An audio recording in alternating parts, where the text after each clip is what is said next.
എല്ലാവർക്കും പുതിയൊരു ടോപ്പിക്കിലേക്ക് സ്വാഗതം. ഇന്ന് ഞാൻ എപ്പോഴും പറയുന്ന പോലെ പോസിറ്റീവ് വൈബ് നമ്മുടെ വീട്ടിൽ എങ്ങനെ കൊണ്ടുവരാം.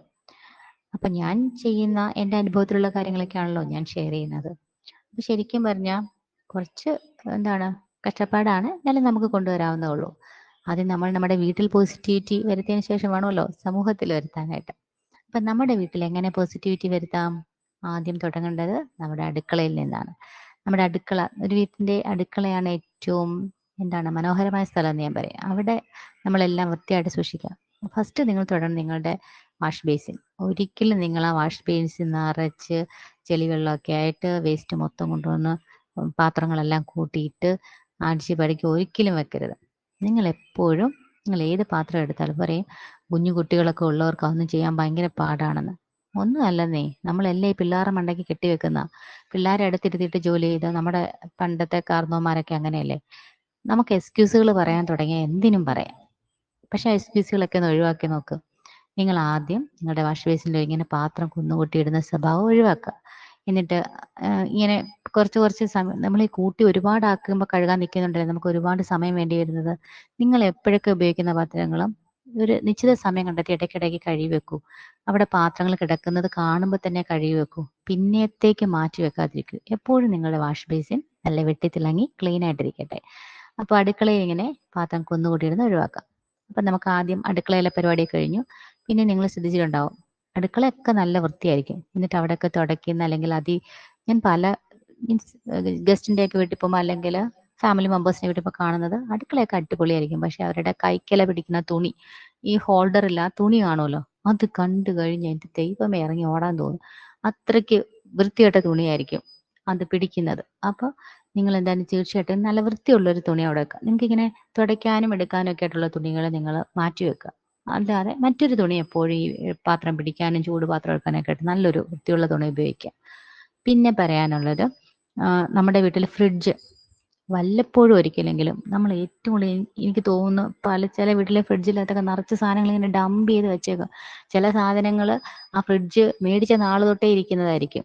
എപ്പോഴും അതിലേക്ക് ഇങ്ങനെ കുത്തി നിറയ്ക്കാതെ ഒരു മാസത്തിൽ ഒരു തവണയെങ്കിലും നിങ്ങളുടെ ആ ഫ്രിഡ്ജിലെ വേണ്ടാത്ത സാധനങ്ങൾ നമ്മുടെ വിചാരമുണ്ട് ഈ ഫ്രിഡ്ജിൽ കൊണ്ടുവന്ന് എന്ത് സൂക്ഷിച്ചാലും അതിന് എക്സ്പയറി കഴിയത്തില്ല, ഫ്രിഡ്ജിനകത്ത് അവിടെ ഇരിക്കുന്ന കാലത്തോളം ഇരിക്കുമെന്ന്. അങ്ങനെയൊന്നും അല്ല. ഈ ഫ്രിഡ്ജിൽ പല സാധനങ്ങൾ സൂക്ഷിക്കുന്നതുകൊണ്ട് ഒരുപാട് ബാക്ടീരിയൽ കണ്ടാമിനേഷൻസ് വരാം. അപ്പോൾ ഒരു മാസം കൂടുമ്പോഴെങ്കിലും നിങ്ങൾ അതിൽ ഒട്ടും ഉപയോഗിക്കാത്ത സാധനങ്ങളൊക്കെ എടുത്ത് കളയുക. ബാക്കി സാധനങ്ങളൊക്കെ വെച്ചേക്കുക. എന്നിട്ട് അതൊന്ന് ക്ലീൻ ചെയ്ത് സൂക്ഷിക്കുക. അതുപോലെ നിങ്ങളുടെ ഫ്രിഡ്ജിന്റെ പുറകിലെ വെള്ളം കെട്ടിക്കിടക്കുന്നില്ല, അതൊക്കെ ക്ലീൻ ചെയ്യുക. അതുപോലെ ചില ഫ്രൂട്ട്സുകൾ നാരങ്ങകളൊക്കെ ഉണങ്ങി അത് അതിൻ്റെ അങ്ങേയറ്റം ശോചനീയ അവസ്ഥ പോലും കളയാതെ അതിൽ കിടക്കും, അതൊക്കെ പറക്കി കളയുക. പിന്നെ അടുക്കളയിൽ എല്ലാം അടുക്കി പെറുക്കി വൃത്തിയായിട്ട് സൂക്ഷിക്കുക, നീറ്റാക്കി വെക്കുക. പിന്നെ രണ്ടാമത്തേൽ ചില കുപ്പികളിൽ ഇങ്ങനെ അച്ചാറൊക്കെ ഇട്ട് നിരത്തി വെച്ചേക്കും. അടുക്കളയിൽ ഒരുപാട് കുപ്പികളിൽ ഇപ്പം എൻ്റെ വീട്ടിലാണെങ്കിൽ പോലും എൻ്റെ അമ്മ ഒരുപാട് കുപ്പികൾ നിറച്ച് എന്തൊക്കെയോ സാധനം ഇട്ട് വെക്കും. അതൊന്നും നമ്മളെ കൊണ്ട് തൊടിക്കത്ത് പോലും ഇല്ല. പക്ഷെ ചില സമയത്തൊക്കെ എൻ്റെ ഈ ചെറിയ ചെറിയ ലൊട്ടിലൊടുക്ക് പണിയിൽ ഞാൻ ഈ കുപ്പികളെല്ലാം പറക്കി ഇളക്കി നോക്കും.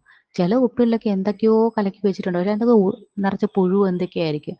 പക്ഷെ ചോദിച്ചാൽ പറയാം അത് ഞാൻ വേറൊരു സാധനം ഉണ്ടാക്കിയതാണ്, വേറെന്തോ അച്ചാറാണെന്നൊക്കെ പറയും. അങ്ങനെ പല കുപ്പികളും നമ്മുടെ അടുക്കളയിൽ കാണും. അതൊക്കെ എടുത്ത് മാറ്റുക. ഏതെങ്കിലും മാസത്തിൽ ഒരു ഡേ നിങ്ങൾ ഇങ്ങനെ ഒരു ക്ലീനിങ്ങിനായിട്ട് ഇങ്ങനെ മീൻസ് നമ്മൾ ഈ ഫ്രിഡ്ജും ഇങ്ങനെയുള്ള കുപ്പികളും ഒന്ന് മാറ്റി വെക്കുക. അടുക്കള എപ്പോഴും നല്ലൊരു പോസിറ്റീവ് വൈബ് വരുത്തുക. ഫസ്റ്റ് പ്ലേസ് നമ്മുടെ കിച്ചൺ തന്നെയാണ്. അവിടെ നിന്നാണല്ലോ നമ്മൾ തുടങ്ങുന്നത്. പിന്നെ എല്ലാ ദിവസവും രാവിലെ എന്താണ് നമ്മൾ അടുക്കളയിൽ നിന്ന് തുടങ്ങുന്നതുകൊണ്ട് തന്നെ അടുക്കള എപ്പോഴും വൈകുന്നേരം തന്നെ ക്ലീൻ ആക്കി വെച്ചേക്കുക. രാവിലെ അപ്പോൾ നമുക്ക് ഫ്രഷ് ആയിട്ട് അടുക്കളയിൽ നിന്ന് തുടങ്ങാം. അതിനുശേഷം ഇനി വേണ്ടത് നിങ്ങളുടെ റൂമുകളല്ല.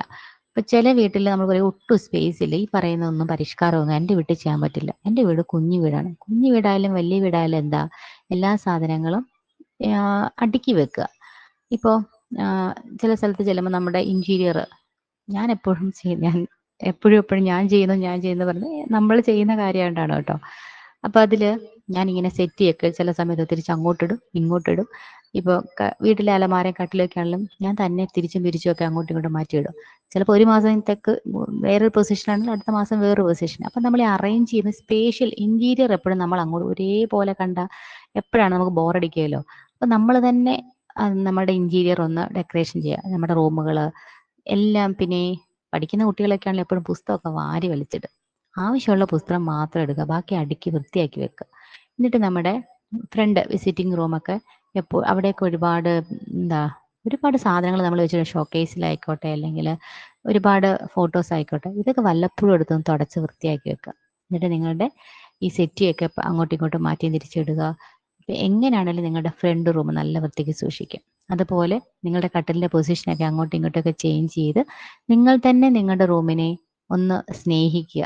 എന്നിട്ട് നമ്മളുടെ വീട് നമ്മളെ പ്രൊട്ടക്ട് ചെയ്യുന്നതല്ലേ, അപ്പൊ നമ്മൾ അതിനെ നന്നായി സ്നേഹിച്ച്, ശരിക്കും നമ്മളെ പ്രൊട്ടക്ട് ചെയ്യുന്ന വ്യക്തികൾ, അപ്പം ചിലർക്കുണ്ട് വണ്ടിയോടൊക്കെ ഭയങ്കര സ്നേഹമാണ്, അതുപോലെ തന്നെ നമ്മൾ നമ്മുടെ വീടിനെ സ്നേഹിക്കണം.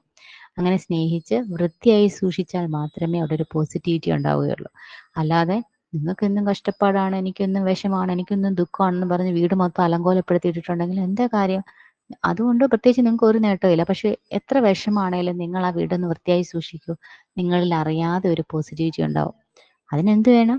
സമയം വേണം. ആ സമയം എങ്ങനെ കിട്ടും എന്നൊക്കെ ഉള്ളത് വേറെ വീഡിയോസിലൊക്കെ പറഞ്ഞിട്ടുണ്ട്. അപ്പൊ നിങ്ങൾ നിങ്ങളുടെ വീട് വൃത്തിയായി സൂക്ഷിക്കുക. Take care. അപ്പോൾ ആദ്യമായിട്ടാണ് വീഡിയോ വാച്ച് ചെയ്യുന്നതെങ്കിൽ സബ്സ്ക്രൈബ് ചെയ്യുക, ലൈക്ക് ചെയ്യുക, ഷെയർ ചെയ്യുക. അപ്പം നെക്സ്റ്റ് വീഡിയോയിൽ കാണാം. Okay, bye bye.